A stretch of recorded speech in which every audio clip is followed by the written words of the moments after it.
अभय देशपांडे आपल्यासोबत जोडले गेले ते ज्येष्ठ राजकीय विश्लेषक। अभयजी, काल परवाच आपण बोलत होतो आणि म्हटलं होतं की उद्धव ठाकरे हेच असणार, तुर्तास पर्याय दिसत नाही, पण अचानक अंबादास दानवे यांच्या नावाची घोषणा झाली आहे आणि ती सुद्धा आदित्य ठाकरे यांनी महापालिकेत घोषणा केली आहे। नाही, असं आहे की हर्षवर्धन सकपाळ यांनी भेट घेतली उद्धव ठाकरेंची, तेव्हा त्यांना स्पष्ट करण्यात आलं होतं की जर ते स्वतः उमेदवार असतील तर महाविकास आघाडी म्हणून आम्ही त्यांच्या पाठीशी आहोत, कारण शिवसेना उद्धव ठाकरे गटाचं नेतृत्व त्यांनी विधान परिषदेत करावं अशी इच्छा प्रदर्शित केली होती आणि त्याला सकारात्मक प्रतिसाद त्यांनी दिल्याचं दादा सकपाळ यांनी बाहेरून सांगितलं होतं आणि साधारणतः हालचाली गेल्या 2 दिवसापासून तशाच दिसत होत्या। उद्धव ठाकरे सुरुवातीला फारसे उत्सुक दिसत नव्हते, त्यांनी अंबादास दानवेंचं नाव तेव्हाही पुढे केलं होतं, पण फक्त तुम्ही उमेदवार असाल तर आघाडी म्हणून आम्ही तुमच्या बरोबर आहोत असं जेव्हा काँग्रेसने स्पष्ट केलं तेव्हा ते उमेदवार होण्यास तयार झाल्याचं चर्चा होती आणि तसा दुजोराही काँग्रेसकडून देण्यात आला होता। परंतु आता अंबादास दानवे यांच्या नावाची अधिकृत घोषणा आदित्य ठाकरेंनी केलेली आहे। आता काँग्रेसची प्रतिक्रिया याच्यावर काय येते हे बघावं लागेल। काँग्रेसशी चर्चा न करता परस्पर घोषणा करतील असं वाटत नाही, पण त्याला अनुमती दिली आहे का काँग्रेसच्या नेतृत्वाने, काँग्रेसच्या राज्यातल्या नेत्यांचं काय मत आहे, काँग्रेस काही वेगळी भूमिका घेणार का, या सगळ्या गोष्टी मला वाटतं येत्या काही तासात स्पष्ट होतील। जरी काँग्रेसनी वेगळी भूमिका घेतली तरी मिलिंद संख्याबळ असं आहे की विधान परिषदेमध्ये विधानसभेमध्ये शिवसेना ठाकरे गटाचे 20 आणि राष्ट्रवादी काँग्रेस शरद पवार गटाचे 10 असे 30 आमदार आहेत आणि या निवडणुकीमध्ये मतांचा कोटा 29चा आहे। म्हणजे काँग्रेसने वेगळी भूमिका घेतली तरी निवडून येण्यात अडचण नसावी, परंतु त्याचबरोबर आणखी एक गोष्ट लक्षात घेतली पाहिजे की ही निवडणूक गुप्त मतदानाने होते। अशा परिस्थितीमध्ये काठावरच्या बहुमत घेऊन निवडणूक लढवायची का अशाही प्रश्न निर्माण होऊ शकतो। त्याच्यामुळे समन्वयाने यातून मार्ग काढण्याचा प्रयत्न होईल। अभय सर, मी तुम्हाला थोडंसं थांबवतो अशा करता की आदित्य ठाकरे यांनी महापालिकेत येऊन घोषणा करणं आणि त्यांनी म्हणताना असं म्हटलं की ते महाविकास आघाडीचे उमेदवार असतील। तुम्ही संदर्भ दिलात तसं आधीच शरद पवार यांची राष्ट्रवादी आणि काँग्रेसची याला सहमती घेतलेली असू शकते जर का अशी घोषणा केली तर? राष्ट्रवादी काँग्रेसने तर पूर्णतः निर्णय उद्धव ठाकरे यांच्यावर सोपवला होता, पण काँग्रेसची भूमिका राज्यसभेच्या वेळेसही ज्या प्रकारची होती की जर शरद पवार असतील तर पाठिंबा, नाहीतर आम्हाला राज्यसभेची जागा हवी, तीच भूमिका त्यांनी विधान परिषदेतही घेतली होती। मग आता या संदर्भात काय नेमका काँग्रेसची संपर्क करून दानवेंच्या नावाला मान्यता घेतली आहे, त्याच्या बदल्यात जी काँग्रेसची भूमिका। अभय सर, मी तुम्हाला थोडंसं थांबवतो। काँग्रेसचे नेते सचिन सावंत आपल्यासोबत जोडले गेलेत। सचिनजी, आदित्य ठाकरे यांनी घोषणा केली अंबादास दानवे महाविकास आघाडीचे उमेदवार असतील विधान परिषदेकरता, सहमती आहे तुमची? असं आहे की प्रदेशाध्यक्ष हर्षवर्धन सकपाळजी यांनी उद्धव ठाकरे साहेबांची भेट घेतली होती, त्यांची चर्चा झाली होती त्या संदर्भामध्ये, काँग्रेसने भूमिका त्यांच्या संदर्भामध्ये तिची मांडली होती। आता हा जो निर्णय शिवसेनेने कळवलेला जो आहे याच्यामध्ये जाहीर केला आहे त्याच्या अनुषंगानं एकत्रितपणे बसून त्यावरती पुढची पावलं कशी उचलायची ठरवू। पण म्हणजे तुमच्या सहमतीनं अंबादास दानवे यांचं नाव जाहीर झालेलं नाहीये असा त्याचा अर्थ होतो? असं पहिली गोष्ट अशी की तो कोणाला उमेदवार द्यावा हा शिवसेनेचा जो निर्णय आहे तो आता आम्हाला कळलेला आहे, त्याच्या अनुषंगाने एकत्रितपणे चर्चा करून पुढची पावलं उचलू। सचिनजी, तुम्ही राजकारणात एवढे श्रेष्ठ आहात, आदित्य ठाकरे यांनी स्पष्टपणे असं सांगितलं की ते महाविकास आघाडीचे उमेदवार असतील, म्हणून मी तुम्हाला पुन्हा हा प्रश्न विचारला। म्हणून म्हणालो की या संदर्भामध्ये आता जी काही भूमिका कळलेली आहे त्याच्या अनुषंगानं आमच्याकडे चर्चा होईल आणि पुढची पावलं कशा पद्धतीने घ्यायची ठरवलं जाईल। सचिनजी, 3 फॉर्म घेतलेत काँग्रेसने, तयारी करून ठेवली आहे एकीकडे, कारण उद्या 3-4 वाजेपर्यंतचीच वेळ आहे, आता वेळ फार नाहीये। बरोबर आहे, परंतु त्याचमुळे हा जो काही निर्णय आहे तो शेवटी तिघांनी मिळून घ्यायचा निर्णय आहे आणि म्हणूनच या संदर्भामध्ये आता त्यांनी जी भूमिका मांडली त्याच्या अनुषंगानं आम्ही पुढची पावलं काय असतील ते ठरवू ना, प्रदेशाध्यक्ष त्याच्यावरती चर्चा करतील। ठीक आहे, एक शेवटचा प्रश्न सचिनजी, तुम्ही असं म्हणालात की तिघांनी एकत्रित बसून हा निर्णय करायचा असतो किंवा केला जाईल, तर हा आता निर्णय झालेला आहे, तुम्हाला विश्वासात घेतलं नाही असं वाटतंय तुम्हाला? कारण नाव घोषित करून चर्चा झाली आहे त्या संदर्भामध्ये, सकपाळ साहेब तिकडे गेले होते, उपजीची भेट झाली आहे, त्यामुळे चर्चेची पावलं तर सुरूच आहेत ना त्या संदर्भात। ठीक आहे सचिनजी, धन्यवाद, तुम्ही NDTV मराठीशी बोललात त्याबद्दल। अभय देशपांडे सर आपल्यासोबत आहेत। अभय सर, तुम्ही सचिन सावंत यांचं बोलणं पूर्णतः ऐकलत, काय वाटतंय तुम्हाला? कुठेतरी काहीतरी मिसिंग आहे? नाही, निश्चित आहे. कारण सचिन सावंत काय आता एकदम टोकाची भूमिका मांडू शकत नाहीत. कारण असं की हर्षवर्धन सकपाळ यांनी त्यांची भेट घेऊन त्यांना स्पष्ट केलं होतं की उद्धव ठाकरे यांना पाठिंबा आहे. आता उद्धव ठाकरे यांच्या पक्षासाठी जागा सोडलेली नव्हती, तर त्यांना पाठिंबा दिला होता, तेच उमेदवार असतील तर.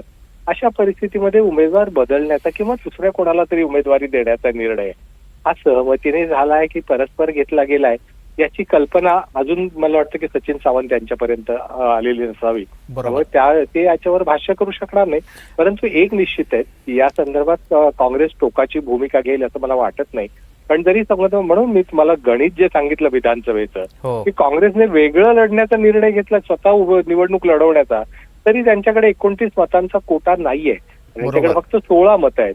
आणि इकडे मात्र शरद पवार राष्ट्रवादी काँग्रेस आणि उद्धव ठाकरेंच्या शिवसेनेकडे यांचा कोटा एका जागेचा होता. त्यामुळे निश्चितपणे त्याचा फायदा एका गोष्टीचा फक्त मी अतिशय जबाबदारीने उल्लेख करतो. आज सकाळीच शिवसेनेचे विधान परिषदेतलेच आमदार मिलिंद नार्वेकर यांच्याशी बोलणं झालं होतं आणि त्यांनी काही माध्यमांच्या प्रतिनिधींशी बोलताना असं म्हटलंय, त्यांचं एक पोस्ट सुद्धा सोशल मीडियात चर्चेत आहे. ती म्हणजे विधान परिषदेसाठी महाविकास आघाडीकडून उद्धव ठाकरे हेच 99% उमेदवार असतील, पण ठाकरे असल्यानं 1% काही सांगता येत नाही. बरं, त्यापूर्वी याच्यावर प्रतिक्रिया घेतो, पण त्यापूर्वी संजय राऊत यांचं एक ट्विट आलंय.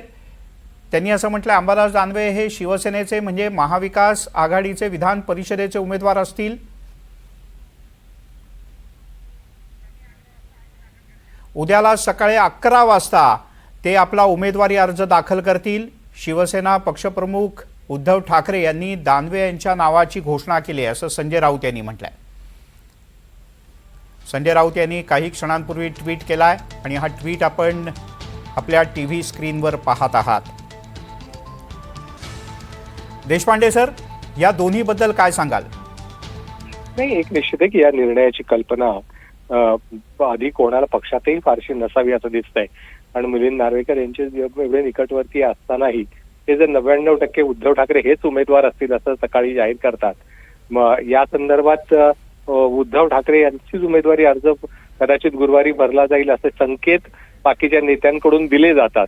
तेव्हा स्पष्ट होतं की त्या अजून आतापर्यंत हा निर्णय उद्धव ठाकरे यांनी स्वतःपुरताच मर्यादित ठेवला होता आणि ऐनवेळी एक रणनीतीचा भाग म्हणून त्याची ऐनवेळी कोणालाही कल्पना न देता घोषणा केलेली आहे. एक आहे की ही जागा उद्धव ठाकरे लढणार नाहीत असं स्पष्ट झालं असलं तर पक्षातले आणखी 10 दावेदार अंबादास दानवेंच्या जोडीने उभे राहिले असते. त्याच्यामुळे ते कुठल्याही गोष्टी न होऊ देता अचानक त्यांचं नाव पुढे करणं हा त्यांच्या रणनीतीचा भाग असू शकेल. परंतु त्यांचं विधानसभेत नेतृत्व नसणं आत्ताच्या उरलेल्या, त्यामुळे ते ऑपरेशन टायगर वगैरे या सगळ्या गोष्टींची जी चर्चा चालू असते त्या संदर्भात मला वाटतं की त्यांना त्याची एवढी फिकीर करण्याची गरज नाही अशी त्यांची भूमिका आता दिसते. आणि त्याच्यामुळेच ते स्वतः विधिमंडळात येतील असं वाटत होतं, पण त्यांनी तसा निर्णय घेतलेला नाही. त्याच्यामुळे त्यांना त्याची फारशी चिंता नाही असं यावरून मला वाटतं की ध्वनित होत आहे. पण याच्यातनं आणखीन खूप सारे प्रश्न अभयजी तयार झालेले आहेत. आदित्य ठाकरे यांनी घोषणा करणं, अचानक अंबादास दानवे यांचं नाव घोषित करणं, आता एकनाथ शिंदे यांच्या गटात जी कालपर्यंत चर्चा होती की आणखीन एक उमेदवार अतिरिक्त दिला जातो का, आता त्याही चर्चांची पडताळणी केली जाऊ शकते किंवा त्याही मुद्द्यावर आकड्यांची पडताळणी केली जाऊ शकते. कारण तुम्ही उल्लेख केलात ती बाब महत्त्वाची आहे की गुप्त पद्धतीने मतदान असतं, ते काय आवाजी मतदान किंवा चिठ्ठी दाखवूनचं मतदान नसतं. त्यामुळे मोठ्या प्रमाणात मतविभाजन सुद्धा या निवडणुकीत शक्य आहे. काल रोहित पवार यांनी सुद्धा एक पत्रकार परिषदेच्या दरम्यान विधान केलं होतं, त्याकडे बहुधा माध्यमांचं काही प्रमाणात दुर्लक्ष झालं. त्यांनी म्हटलं होतं की अनेक आमदारांना आधीच महायुतीच्या नेत्यांनी आपल्याकडे वळवलेला आहे. याचाही एक अर्थ नेमका काय आणि कसा काढायचा याचा अंदाज रोहित पवार यांना काही गोष्टींचा आलाय का हेही पाहणं महत्त्वाचं आहे. एक परत एकदा आपण जाणून घेऊयात की काही वेळापूर्वी आदित्य ठाकरे जे मुंबई महापालिकेत आलेले होते काही मुद्द्यांच्या करता, त्यावेळेला माध्यमांशी बोलताना त्यांनी अचानकपणे विधान परिषदेच्या उमेदवारीची घोषणा केली. आपण पाहूयात आदित्य ठाकरे काय म्हणाले होते. शेवटचा दिवस आहे, कोण आहे उमेदवार? उद्धव ठाकरे साहेबांनी पक्षप्रमुखांनी निर्णय घेतलेला आहे की आमचे अंबादास दानवेजी हे विधान परिषदेवर जाणार आहेत. महाविकास आघाडीकडून हे आमचे उमेदवार असतील. त्यामुळे महाविकास आघाडीकडून अंबादास दानवे आमचे उमेदवार असतील अशी घोषणा आदित्य ठाकरे यांनी केली. थेट जाऊयात संभाजीनगरला. मोहसिन शेख आपले प्रतिनिधी आहेत. मोहसिन, संभाजीनगरचा शिवसेनेचा वाघ म्हणून ज्यांच्याकडे पाहिलं जातं त्याच अंबादास दानवे यांना मैदानात उतरायचं ठरवलंय शिवसेनेने. नक्कीच सर, त्याची कारणं देखील तशीच आहे. आता एवढे सगळे नेते असताना आणि स्वतःला बाजूला ठेवून उद्धव ठाकरेंनी अंबादास दानवेंची निवड का केली असा अनेकांना प्रश्न पडला असेल तर त्याचं उत्तरही तसं आहे. कारण गेल्या काही दिवसात जेव्हापासून शिवसेनेचे 2 गट झाले त्यानंतर अनेक जण मराठवाड्यातील दानवेंचे जे सोबत काम करणारे होते ते अनेक जण उद्धव ठाकरेंना सोडून गेले. मात्र अंबादास दानवे हे शेवटपर्यंत त्यांच्या सोबत राहिले. गेल्या काही दिवसात सतत चर्चा झाली की अंबादास दानवे भाजपच्या संपर्कात आहे, शिंदेच्या शिवसेनेच्या संपर्कात आहे, ते आज जातील उद्या जातील. मात्र त्या सगळ्या काळात देखील त्यांनी संयम ठेवला आणि अशा काळात देखील जेव्हा संभाजीनगरमधील आणि मराठवाड्यातील अनेक नेते सोडून जात होते. मोहसिन, मी तुला थोडंसं थांबवतो. शरद पवार यांच्या राष्ट्रवादी काँग्रेसचे प्रदेशाध्यक्ष शशिकांत शिंदे आपल्यासोबत जोडले गेले. शिंदे सर, स्वागत आहे आपलं NDTV मराठीत. तुमची काय पहिली प्रतिक्रिया? आघाडीचे उमेदवार घोषित झालेत अंबादास दानवे. त्यांना शुभेच्छा माझ्या. कारण आमचं महाविकास आघाडी म्हणून आमचं पहिल्यापासून ठरलं होतं की राज्यसभेला आदरणीय पवार साहेबांना सर्व महाविकास आघाडीच्या पक्षाने पाठिंबा दिला आणि बिनविरोध करण्याच्या बाबतीत मला निर्णय झाला. त्याच वेळेला शिवसेनेच्या उद्धव बाळासाहेब ठाकरेंच्या पक्षाला आपण विधान परिषदेला सहकार्य करायचे आणि त्यांना पाठिंबा द्यायचा असं ठरलेलं होतं. उद्धव बाळासाहेब ठाकरे उभे राहावे अशी प्रत्येकाची इच्छा होती. आता त्यांनी उभं राहण्याच्या ऐवजी तर त्यांच्या पक्षाने दानवेंना उभं करण्याच्या बाबतीत मला निर्णय घेतला असेल. अंबादास दानवे सुद्धा अभ्यासू आहे. विधान परिषदेमध्ये त्यांनी चांगल्या प्रकारचं आम्ही सगळे एकत्र काम करताना एक चांगल्या प्रकारचे विरोधी पक्षनेता म्हणून काम केलेलं आहे. त्या अनुभवाचा फायदा निश्चितपणाने येणाऱ्या काळामध्ये होईल म्हणून त्यांच्या उमेदवारीला जाहीर केला असेल तर माझ्या त्यांना शुभेच्छा आहे. नाही, म्हणजे तुमचा पाठिंबा आहे त्यांच्या उमेदवारीला, कारण काँग्रेसनं असं म्हटलं होतं की उद्धव ठाकरे जर का उमेदवार असतील तरच आमचा पाठिंबा असेल, अन्यथा आम्ही अन्य विचार करू. मी आमच्या विषयाचा, आमच्या पक्षाचा जो विषय आहे त्याच्यावर आम्ही भूमिका मी मांडलेली आहे. आता काँग्रेस पक्ष काय म्हणतंय त्याच्या बाबतीमध्ये त्यांची प्रतिक्रिया आल्यानंतर, त्यांच्या प्रक्रिया काय मांडल्यानंतर आम्ही एकत्रितपणे चर्चा करू. मला वाटतं अजूनपर्यंत माझ्या कानावर तशी कुठली गोष्ट आलेली नाही. काही त्यांच्या प्रवक्त्यांनी सांगितलं असेल की आम्ही त्यांना पाठिंबा द्यायचं ठरवलं तर आमचा क्लेम असू शकतो असं मला बाकीच्या चॅनलवर पण कळलेलं आहे. पण त्या मला वाटतं की या संदर्भामध्ये प्रत्येक जण आपली भूमिका मांडत असतो, पक्ष भूमिका मांडत असतो. आमच्या पक्षाची भूमिका मी क्लिअर केलेली आहे आणि मला वाटतं की येणाऱ्या काळामध्ये याही प्रश्नावर कुठला निर्णय होईल, अडचण येणार नाही, एकमताने होईल अशी मला अपेक्षा आहे. शिंदेजी, एकच छोटा शेवटचा प्रश्न. रोहित पवार यांनी काल बोलता बोलता असं म्हटलं होतं की विधान परिषदेचं जे काही मतदान होणार या निवडणुकीत आघाडीतले अनेक आमदार हे महायुतीच्या नेत्यांनी स्वतःकडे वळवले आहेत. तुम्हाला याबद्दल काही माहिती आहे का? तुम्हालाही अशाच प्रकारची शंका आहे का? मला अजिबात त्याच्याबद्दलची कुठली माहिती नाही. मला वाटतं आमचे आमदार असतील ते आमदार आमचे भक्कमपणाने एकत्रितपणे पवार साहेबांच्या पाठीमागे ठामपणाने विश्वास ठेवून आहेत. त्यामुळे मला वाटत नाही अशा प्रकारचे कुठं माझ्या कानावर तर नाहीये. त्यामुळे मला वाटतं निवडणुकाची संख्या बघता, तिन्ही महाविकास आघाडी पक्षाच्या असलेल्या आमदारांची संख्या बघता तिथे कुठल्याही प्रकारची अडचण येईल असं मला वाटत नाही आणि निवडणूक तसं बघितलं तर बिनविरोध होऊ शकते. बर, शशिकांतजी धन्यवाद तुम्ही NDTV मराठीशी बोलल्याबद्दल.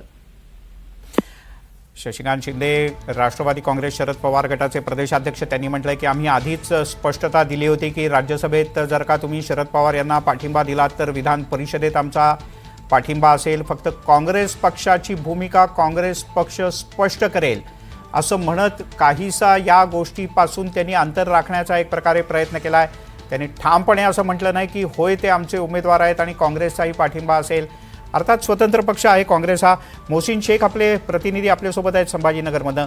मोहसिन, अंबादास दानवे हे उद्धव ठाकरे यांना सोडून गेले नाहीत हे बरोबर आहे, पण या निवडणुकीमध्ये बंद चिठ्ठीत मत दिलं जातं, गुप्त मतदान पद्धतीनं मतदान होतं. अशा याच्यात अंबादास दानवे त्यांचा कोटा पूर्ण करतील? काँग्रेसनं जर का आपला उमेदवार दिला तर देऊ शकतं काँग्रेस?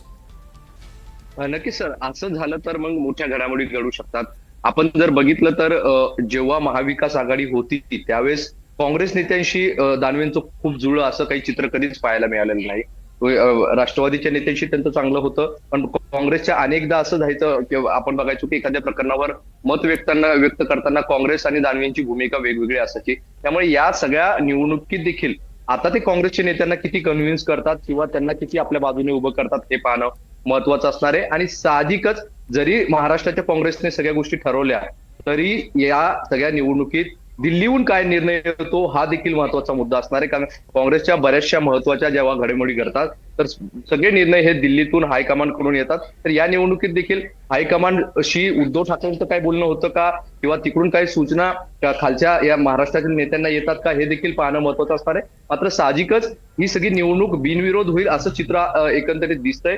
मात्र ऐन वेळेवर काही घडामोडी घडू शकतात. जसं तुम्ही रोहित पवारांचा उल्लेख केला तर अशा घडामोडी जर घडल्या तर अंबादास दानवेंना या सगळ्या निवडणुकीत थोड्या अडचणींचा सामना नक्कीच करावा लागू शकतो. मात्र आताच या सगळ्या गोष्टींवर स्पष्ट बोलणं अवघड आहे. मात्र आता या राष्ट्रवादीने मोहसिन, मी तुला थोडंसं थांबवतोय.